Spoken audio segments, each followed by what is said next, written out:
जय गणेश। प्रणाम भक्तों। अब सुनते हैं शनिवार व्रत कथा। आज शनिवार का दिन शनिदेव की पूजा के लिए है। इस दिन शनिदेव की पूजा करने से वे प्रसन्न होते हैं और भक्तों के कष्ट दूर करते हैं।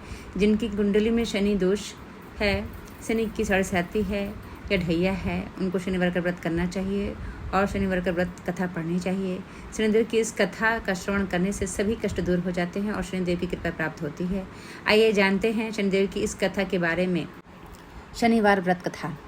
एक समय की बात है, सभी ग्रहों में सर्वश्रेष्ठ होने का लेकर विवाद हो गया। वे सभी ग्रह सूर्य, चंद्र, मंगल, बुध, गुरु, शुक्र, शनि, राहु और केतु इंद्रदेव के पास गए थे। वे भी निर्णय करने में असमर्थ थे, तो उन्होंने सभी ग्रहों को पृथ्वी पर राजा विक्रमादित्य के पास भेज दिया, क्योंकि वे एक न्यायप्रिय राजा थे। सभी ग्रह राजा विक्रमादित्य के पास पहुंचे और अपने विवाद के बारे में बताया। राजा विक्रमादित्य ने सोच विचार के बाद 9 धातु, श्रवण, रजत, कांस्य, पीतल, सीसा, रांगा, जस्ता, अभ्रक और लौह से सिंहासन बनवाया और उनको क्रम में रख दिया। उन्होंने सभी से इस पर बैठने को कहा। साथ ही कहा, जो सबसे बाद में बैठेगा वह सबसे छोटा ग्रह होगा। लोहे का सिंहासन सबसे अंत में था, जिस वजह से शनि देव सबसे अंत में बैठे। इस वजह से वे नाराज हो गए। उन्होंने राजा विक्रमादित्य से कहा कि तुमने जानबूझकर ऐसा किया है। तुम जानते नहीं हो कि जब शनि की दशा आती है तो वह 2.5 से 7 साल तक होती है। शनि की दशा आने से बड़े व्यक्ति का विनाश हो जाता है। शनि की 7.5 आई तो राम को वनवास हुआ और रावण पर शनि की महादशा आई तो उसका सर्वनाश हो गया। अब तुम सावधान रहना। कुछ समय बाद राजा विक्रमादित्य पर शनि की महादशा शुरू हो गई। तब शनि देव घोड़ों का व्यापारी बनकर उनके राज्य में आए। राजा विक्रमादित्य को पता चला कि एक सौदागर अच्छे घोड़े लेकर आया है, तो उन्होंने उसको खरीदने का आदेश दिया।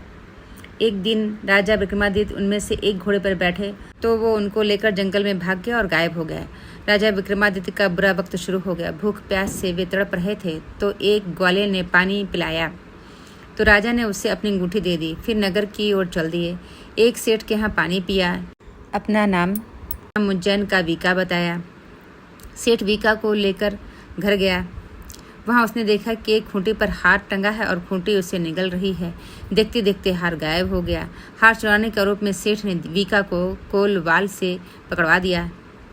वहाँ के राजा ने वीका का हाथ पैर कटवा दिया और नगर के बाहर छोड़ने का आदेश दिया।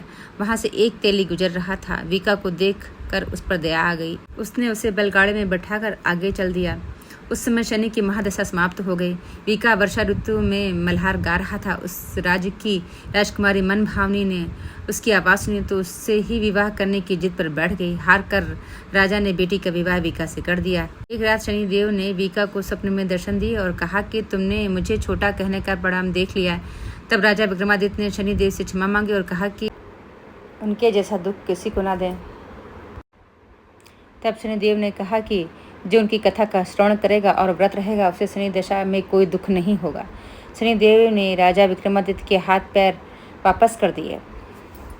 जब सेठ को पता चला कि मीका तो राजा विक्रमादित्य हैं, तो उसने उनका आदर सत्कार अपने घर पर किया और अपनी बेटी श्री कंवरी से उनका विवाह कर दिया। उसके बाद राजा विक्रमादित्य अपनी 2 पत्नियों मनभावनी तथा श्री कंवरी के साथ अपने राज्य लौट आए, जहाँ पर उनका स्वागत किया गया। राजा विक्रमादित्य ने कहा कि उन्होंने शनिदेव को छोटा बताया था, लेकिन वे तो सर्वश्रेष्ठ हैं। तब से राजा विक्रमादित्य के राज्य में शनिदेव की पूजा और कथा रोज होने लगी। बोलिए भक्त और भगवान की जय, शनिदेव की जय, शनि भक्तों की जय। जय जय सिया राम, जय हनुमान।